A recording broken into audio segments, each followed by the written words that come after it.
नमस्कार, Byju's exam prep IAS Hindi में आप सभी का स्वागत है। और आज हम आज की बड़ी खबर में चर्चा करने वाले हैं अग्निपथ योजना के ऊपर। तो आज के इस सत्र में हम ये समझने का प्रयास करेंगे कि आखिर यह योजना क्या है, यह किस तरीके से हमारी सेनाओं को फायदा पहुंचा सकती है और इसके जो नियम हैं इन सभी के ऊपर हम इस सत्र में चर्चा करने वाले हैं। तो आइए शुरू करते हैं आज के इस सत्र को।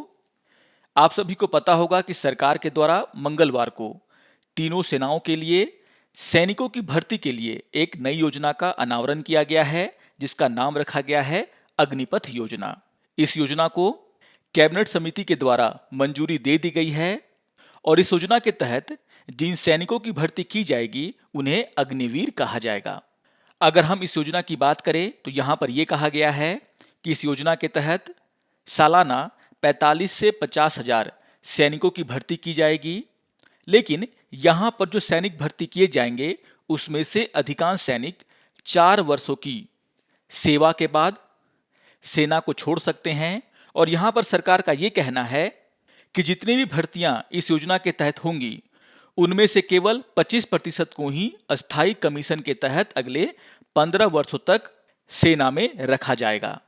तो यहाँ पर आपको ध्यान में रखना है कि इस योजना के तहत जितने भी सैनिकों को सेना में भर्ती किया जाएगा उनमें से सिर्फ 25% ही सेना में अस्थायी कमीशन के तहत 15 वर्षों तक के लिए रखे जाएंगे और बाकी के जो 75% सैनिक हैं वे 4 वर्षों के बाद अपनी सेवा को छोड़ सकते हैं। अगर हम इस योजना में भर्ती किए गए सैनिकों के पात्रता मानदंड की चर्चा करें तो यहाँ पर यह कहा गया है कि अग्निपथ योजना के तहत वैसे उम्मीदवार जिनका उम्र 70.5 वर्ष से लेकर के 21 वर्ष की आयु के बीच में है वे इसके लिए पात्र होंगे और बाकी के जो भर्ती मानक हैं वे वही रहेंगे जो कि सेना में भर्ती के लिए आवेदकों के लिए होते हैं। यानी कि जो मेडिकल पैरामीटर्स हैं और बाकी के जो पैरामीटर्स हैं वे सभी सेना की भर्ती के लिए उम्मीदवार के पास होने चाहिए उसी तरह के होंगे। यहाँ पर यह भी कहा गया है कि इस योजना के माध्यम से साल में 2 बार सैनिकों की भर्ती की जाएगी। यहाँ पर चयन के बाद की भी प्रक्रिया की चर्चा की गई है और यहाँ पर यह कहा गया है कि एक बार अगर कोई उम्मीदवार इस योजना के तहत सेना में भर्ती कर लिया जाता है तो उसे सबसे पहले 6 महीने के लिए प्रशिक्षण दिया जाएगा और फिर 6 महीने की प्रशिक्षण अवधि खत्म होने के बाद उसे 3.5 साल तक देश के अलग अलग भागों में तैनात किया जाएगा। और यहाँ पर सरकार का ये कहना है कि इनकी जो 4 साल की सर्विस होगी उसमें इन सैनिकों को अलग अलग पेमेंट मिलेगा, मानदेय मिलेगा। यहाँ पर आप देख सकते हैं कि फर्स्ट ईयर में इनकी जो टोटल सैलरी होगी वह 30,000 की होगी, जिसमें से 30% इनके सैलरी से काट लिया जाएगा, यानी कि उनके हाथ में आएगा 21,000 रुपया। और यहाँ पर जो 9,000 रुपये इनके सैलरी से काटे जाएंगे उन्हें एक फंड में डाला जाएगा और जितना यहाँ पर इनकी सैलरी से काटा जा रहा है उतना ही सरकार के द्वारा भी इसमें कंट्रीब्यूट किया जाएगा। तो यहाँ पर आपको ध्यान में रखना है कि जो मंथली सैलरी है इन सैनिकों की उसका 30% अग्निवीर कॉर्पस फंड में जाने वाला है और यहाँ पर जितना भी कंट्रीब्यूशन इन सैनिकों की सैलरी से किया जाएगा सेम कंट्रीब्यूशन जो है सरकार के द्वारा भी किया जाएगा। आप देख सकते हैं सेकेंड ईयर में जो इनकी सैलरी होगी वह 33,000 की होगी और 30% सैलरी काट करके इन्हें 23,100 रुपये हाथ में दिए जाएंगे। उसी तरीके से आप देख सकते हैं 4th ईयर में जो इनकी मंथली सैलरी होगी वह 40,000 रुपये के बराबर होगी और यहाँ से 30% सैलरी काटने के बाद इनके हाथ में 28,000 रुपये आएंगे। और यहाँ पर सरकार के द्वारा ये कहा गया है कि इनकी जो 4 साल की सर्विस है उसके खत्म होने के बाद इन सैनिकों को एक मुश्त 11,71,000 रुपये सेवानिधि पैकेज के रूप में दिए जाएंगे। तो इन सभी बातों को आपको ध्यान में रखना है।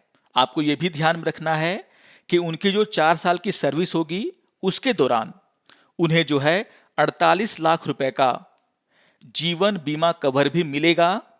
और अगर सर्विस के दौरान इन सैनिकों की मृत्यु हो जाती है तो यहाँ पर सरकार का ये कहना है कि उन्हें जो है भुगतान नहीं किए गए कार्यकाल के वेतन सहित 1 करोड़ रुपए दिए जाएंगे।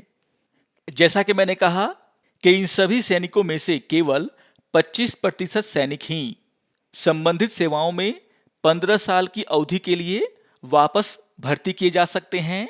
लेकिन यहां पर आपको यह भी ध्यान में रखना है कि जिन लोगों को फिर से यहां पर चुना जाएगा, यानी कि 15 साल का उनके सर्विस को एक्सटेंशन दिया जाएगा, उनकी रिटायरमेंट के बाद उन्हें जो लाभ मिलता है उसमें जो प्रारंभिक 4 वर्ष हैं उस अवधि को नहीं जोड़ा जाएगा। तो इन सभी बातों को आपको ध्यान में रखना है। अगर हम इस योजना के लाभ की बात करें तो यहां पर सरकार का यह कहना है कि ऐसा करने से जो हमारे सैनिकों की औसत आयु है, जो हमारे बल की औसत आयु है, जो कि अभी 32 वर्ष है, उसे जो है 6 से 7 वर्षों में घटा करके 26 वर्ष करने में मदद मिलेगा। यानी कि जो हमारे सेना है उसका जो औसत आयु है वह 32 वर्ष से घट करके 26 वर्ष हो जाएगा। सरकार का यह कहना है कि इससे भविष्य के लिए जो सैनिक हैं उनको तैयार करने में मदद मिलेगा। यहां पर रक्षा मंत्री राजनाथ सिंह का यह कहना है कि अगर हमारा देश का जो सशस्त्र बल है वह युवा होगा तो उन्हें हम आसानी से नई तकनीक सिखा सकते हैं। और यहां पर सरकार के द्वारा यह प्रयास किया जा रहा है कि जो हमारे सशस्त्र बल हैं उनका प्रोफाइल भी भारतीय आबादी जितना युवा हो। आप सभी जानते हैं कि हमारे देश में 20 से 35 वर्ष के जो युवा हैं उनकी आबादी सबसे ज्यादा है और इसी को देखते हुए सरकार के द्वारा यह फैसला लिया गया है। यहां पर सरकार का यह भी कहना है कि इससे रोजगार के अवसर बढ़ेंगे और 4 साल की सेवा के दौरान इन सैनिकों के द्वारा जो कौशल और जो अनुभव की प्राप्ति होगी वे उसका उपयोग करके आगे अपने जीवन में विभिन्न रोजगार अपना सकते हैं। इससे अर्थव्यवस्था में एक उच्च कुशल कार्यबल की उपलब्धता भी होगी, जिससे कि जो हमारी अर्थव्यवस्था की उत्पादकता है वो भी बढ़ाई जा सकती है और इससे हमारा जो जीडीपी है यानी कि सकल घरेलू उत्पाद है उसमें भी वृद्धि होगा।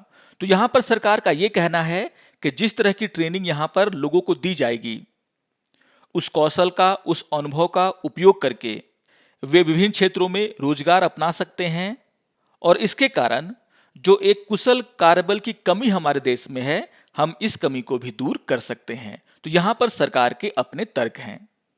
अगर हम भारतीय सेना की बात करें तो आप सभी जानते हैं कि भारत की सेना दुनिया की चौथी सबसे पावरफुल मिलिट्री है। आप देख सकते हैं यहां पर जो डेटा दिया गया है टाइम्स ऑफ इंडिया का वो आपके लिए बहुत ही महत्वपूर्ण है और भारत की जो रैंकिंग है यहां पर वो चौथे नंबर पर है।